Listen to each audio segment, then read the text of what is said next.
The honeymoon may officially be over for Lincoln Riley out in Southern California, following yet another near collapse by the USC Trojans on the road this past weekend against the Colorado Buffaloes, a game in which the Trojans led 41-14 late in the third quarter, but had to hold on for dear life to escape with a 48-41 win. The natives are a bit restless out there in Southern California, and you know we got to talk about it here.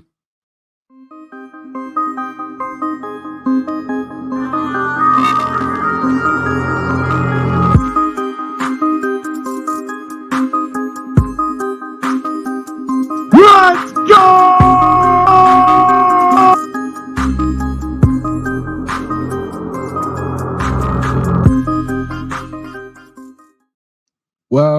Welcome back to Hall of Fame College Football. I'm your host, Jason Watkins, and if you love college football, you know you're in the right place. So before you forget, smash that red subscriber button, like our videos, and don't forget to ring that notification bell so you don't miss one moment of Hall of Fame college football. Just the latest blowout-turned-nail-biter for the USC Trojans on Saturday in Boulder against the Coach Prime-led Colorado Buffaloes led to quite the uncomfortable post-game Q&A for USC head coach Lincoln Riley, who appears to be running out of excuses for his team's seeming inability to hold on to large leads late in football games. The Trojans, despite building a 41-14 lead late in the third quarter of Saturday's game, barely survived a furious comeback attempt by the Shedeur Sanders-led Buffaloes. And were it not for CU's apparent lack of urgency down the stretch of their final drive, we may very well be talking about USC coughing up yet another game that seemed to be an easy win for Riley's Trojans. Despite another stellar performance by Heisman Trophy winning quarterback Caleb Williams, who had more than 400 passing yards and 6 touchdowns on the day for the Trojans, the USC defense, led by defensive coordinator Alex Grinch, was unable to slow down a Colorado rushing attack that managed just 40 yards on the ground a week before in a blowout loss on the road at Oregon, allowing the Buffaloes to pick up 193 yards on the ground, along with Shedeur Sanders' 390 plus passing yards and 4 touchdowns through the air. This, of course, does not sit well with the USC fan base, and even members of the media alluded to the USC defense being little more than a carbon copy of the underachieving defensive unit of 2022, Riley and Grinch's first season at Southern Cal. As we, of course, have become accustomed to hearing from Lincoln, the excuses were there. This is something that they continue to do, and he actually took umbrage with the implication that there was no difference between this year's version of the USC defense and the one from a year ago. Riley was quoted as saying, "It's not really the same issues, though." I don't agree with it. I feel like even right now, when something doesn't go our way, we're 5 games in, taking the litmus test right now. When something doesn't go our way, it doesn't look like last year. Not to the trained eye. Not to a coach.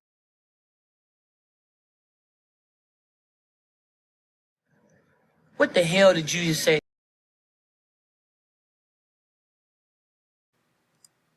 What? Bro, what are you talking about, man? We've still got plenty to correct. You've got to own those plays. We've got to get better at them. Those are plays we didn't make. But no, it doesn't look like last year. There's a lot that's improved. We obviously got to put it all together.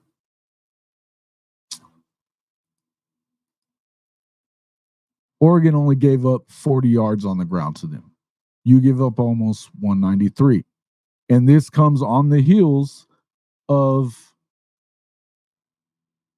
USC giving up 45 plus points in 3 of its final 4 games of last season, allowing 223 rushing yards and being physically beaten up by the Utah Utes in the Pac-12 championship game. Then a few weeks later on New Year's Day, losing 46-45 to Tulane in the Cotton Bowl, while giving up more than 300 yards on the ground to the Group of 5 Green Wave. It's fairly similar. For us Oklahoma fans, this story is not unfamiliar at all. Hey, I've seen this one. This is a classic. What do you mean you've seen this? It's brand new. Yeah, well, I saw it on a rerun. It's a rerun. You'll find out. We have seen this movie. Very similar to the defenses that were fielded by Grinch and Lincoln Riley during their tenure in Norman, which ended with a thud in 2021 when Caleb Williams ran for his life and almost pulled off a win in the Bedlam game and won. And just hours later, Lincoln Riley was off to USC after saying that he would not be leaving to LSU in the postgame press conference. Oh, wow. Now, part of his reason for leaving Oklahoma, according to Lincoln Riley, was that there was an inability to recruit elite talent to Norman, particularly on the defensive side of the ball. He continues to struggle there, using the portal quite a bit, while new Sooner head coach Brent Venables has now recruited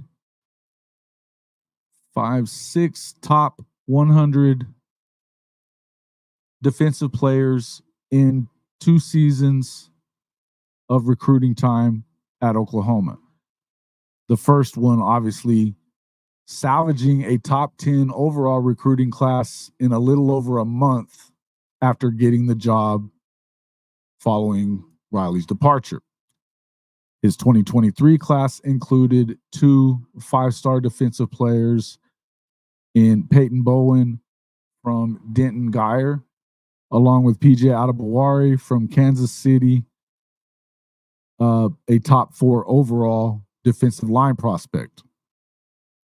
Those 2 were part of 5 top 100 defensive players in the class that finished number 4 overall in the country, behind only Texas, Georgia, and Alabama.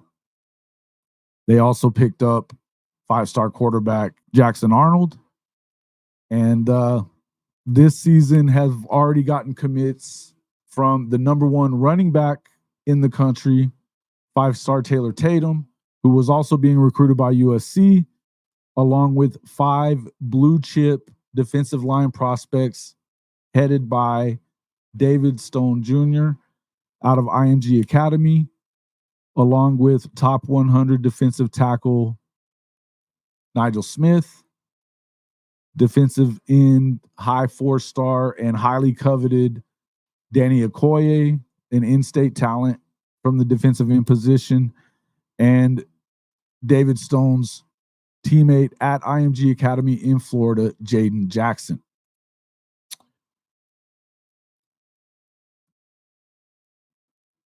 The Sooners are headed into this weekend's Red River shootout game with the Texas Longhorns, with the second-ranked overall scoring defense in the country.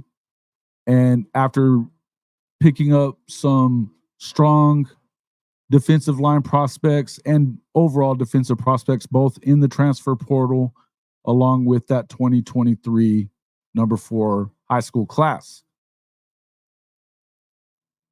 The Trojans, meanwhile, continue to look much like the Sooners looked under Alex Grinch and Lincoln Riley's tutelage. Hey, I've seen this one. I've seen this one. This is a classic. What do you mean you've seen this? It's brand new. Yeah, well, I saw it on a rerun. It's a rerun.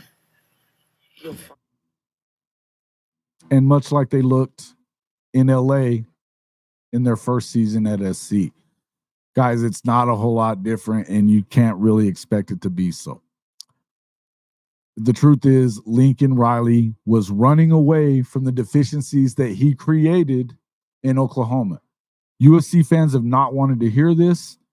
It's all been chalked up to sour grapes by Oklahoma fans, which is somewhat understandable when it comes down to all of that. The truth is, we've been telling the truth. It isn't about Oklahoma fans it isn't about being upset that he is no longer the head coach in Norman. It's about the way he left, which we all know now included illegal recruiting while he was still employed by the school. That's public. There was, at least one recruit that publicly came out and said to news publications that he was recruited to Southern California by coaches from Oklahoma that were on Lincoln Riley's staff. Reports out of Norman say that happened with quite a few recruits. Nevertheless, we know it happened. There's also been a series of accusations towards Oklahoma fans, including a couple of weeks ago, Riley saying that his house was twice broken into and he received death threats after taking the job at USC, although there are no police records of that ever happening by Norman police.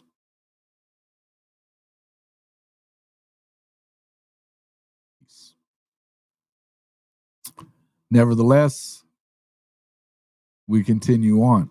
Now, that's why I would tell you that if there is any animosity left, it's because of those slimy things that continue to be said about the Oklahoma program, and the fan base that, quite frankly, loved Lincoln Riley and had much respect for him while he was the head coach of the Sooners. Is there a high level of passion among Sooner fans? Absolutely. Is there some pettiness there? Oh, yeah. But it's not a one-sided deal. And I think the USC fans are starting to see this as well. Not to mention the fact that a lot of what Sooner fans have said about Lincoln Riley's laissez-faire attitude concerning defense, which I know I've seen out of a lot of air raid type coaches, including his mentor, Mike Leach, during my time covering the Texas Tech Red Raiders. You see this, and this is a normal thing. USC fans haven't wanted to hear this, and I guess I understand that. Now they are starting to see it, and it appears that they may be starting to turn on Riley and Grinch, most particularly Grinch. It's starting to get a little wild there, is what I would say. A lot of us will speculate. A lot of people are speculating that Riley's liable to jump ship at USC after this season when presumably Caleb Williams will declare for the NFL draft. Having won the Heisman Trophy and being considered the number 1 player in the country, he's expected to go number 1 in the draft this season. A lot of folks have speculated that Lincoln Riley would join him in the NFL and possibly leave Cliff Kingsbury to be head coach of the Trojans moving forward. I'm not sure that I necessarily agree with that, particularly when you kind of saw Caleb Williams shooting what appeared to be kind of dirty looks in the direction of his coach in that postgame press conference Saturday in Boulder. It could have just been him not really enjoying the line of questioning headed in Lincoln's direction. But I also think that the implication is that they are wasting the talent that they have in Caleb Williams by keeping a guy like Alex Grinch around, running a defense that is incapable of making stops and allowing that offensive talent to result in some blowouts. I've said a lot, and I believe this, that they will get cooked by teams like Notre Dame, who play very physical, strong defense and have the ability to put up numbers offensively as well, particularly when they're going up against a porous and, dare I say, soft, when it comes to physicality, team like USC. Oregon will do the same. I said before that I felt like USC and Colorado presently are very similar, almost the same football team. Nothing in the trenches, not very good on defense, explosive offense. I kind of got laughed at by that. And look, the Oregon game proved that physicality would hurt CU. I think that SC expected that they were going to have the same kind of success against Colorado as did Oregon. The difference was that Oregon had a physical, hit you in the mouth type of defense and run you over on offense still.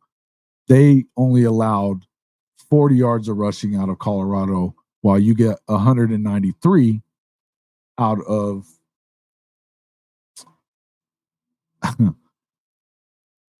Colorado going up against this SC leaky defense.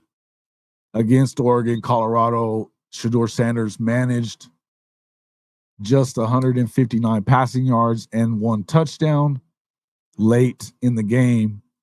A week later, despite falling behind so far early in this game, Sanders was able to put together quite a stat line himself against the SC defense, ending up with 371 yards on 30 of 45 passing, 4 touchdowns with 1 interception. That's just 30 yards, a little over 32 yards less than Caleb Williams had on 30 of 40 passing, to go with 6 touchdowns and that 1 interception, his first of the season. I think it's pretty clear that there's a big difference there in Oregon and USC. I've said often, I believe that this is at minimum a 3-loss team at Southern Cal.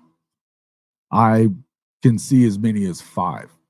The last half of this schedule, starting in 2 weeks with Notre Dame, includes Pac-12 juggernauts like Washington at home, Utah, who beat them twice a season ago, Oregon on the road, and not to mention Chip Kelly and the UCLA Bruins, who lost just by 1 point a year ago to this same USC quarterback and coach. Look, if they play even a little bit of defense, you're going to have an opportunity to beat Lincoln Riley and this team. I think that minimum they lose. Could they win a shootout with Washington at home? Possibly. I think Washington has a better defense than USC does. Penix is putting up even better numbers than is Caleb Williams this year, Michael Penix, the quarterback of the Washington Huskies. You also have a great stat getter in Oregon quarterback Bo Nix, although I wouldn't put him on the level of Caleb Williams and Michael Penix. The difference there is Oregon also has a proven defense and a proven defensive coach to bolster their opportunity of winning, not to mention home field advantage when they get the Trojans on the schedule. Notre Dame also will play USC at home and plays a physical brand of football that includes solid defense, but also has probably one of the best running back rooms in the country, probably the best running back in the country in Audric Estime, who will feast on a USC defense as porous as this. USC's in trouble. They also have a quarterback at Notre Dame in Sam Hartman, who is in his 6th season in college and has been nothing but successful while he played at Wake Forest and through 5 games of this season as well. I expect that's another loss there. Minimum of 3, as many as 5, I could see them losing. And, look, they very well could have lost that game to Colorado, a team that depth-wise should not have been able to stay on the field with USC. Again, when you don't play defense, offense is not going to be enough when you go up against a physical team. They've got Utah still coming in. That is their brand of football. Look, the Heisman quarterback or not, you're not going to outscore everybody. And again, this is something that Oklahoma fans know all too well.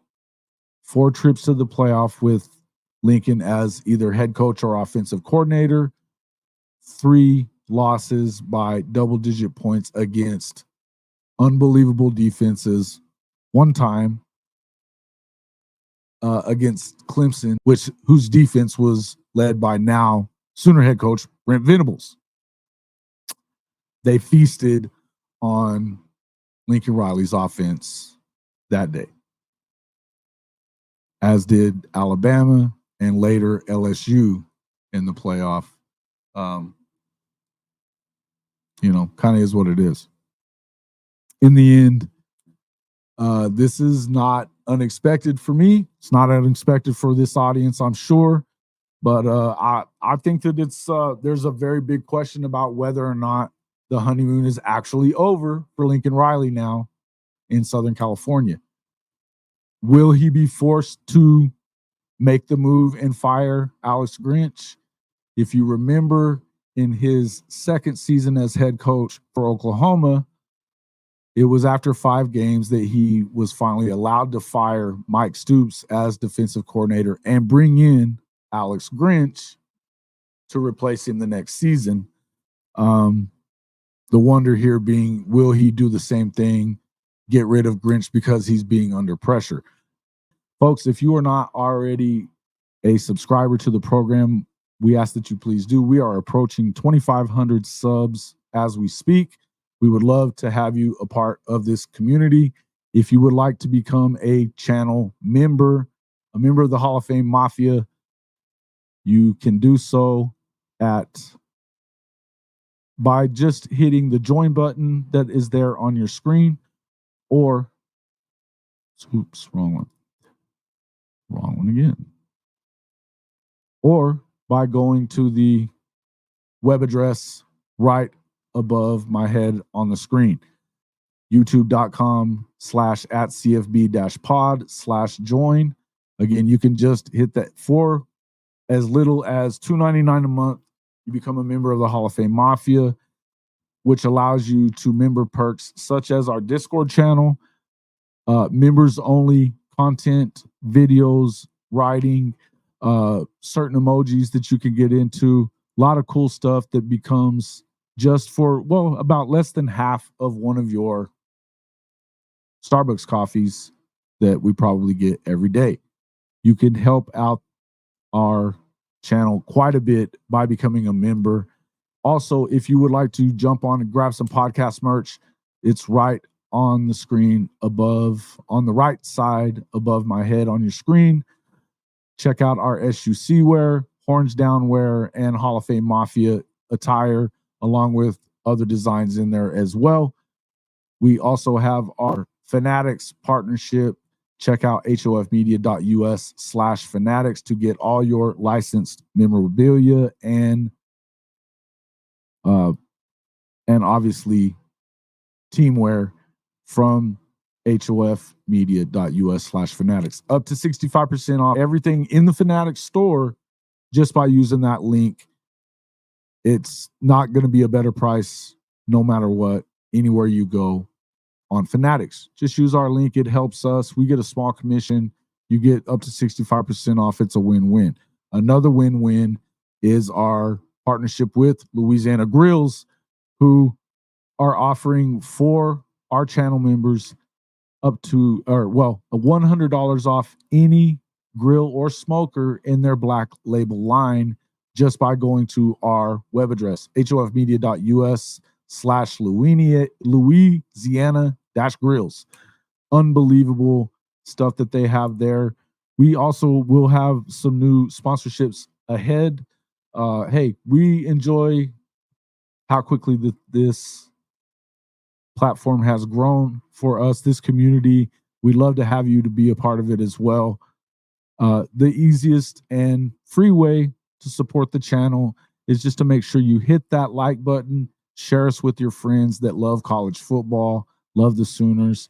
You can also listen to us on audio podcasts, wherever you get your podcasts.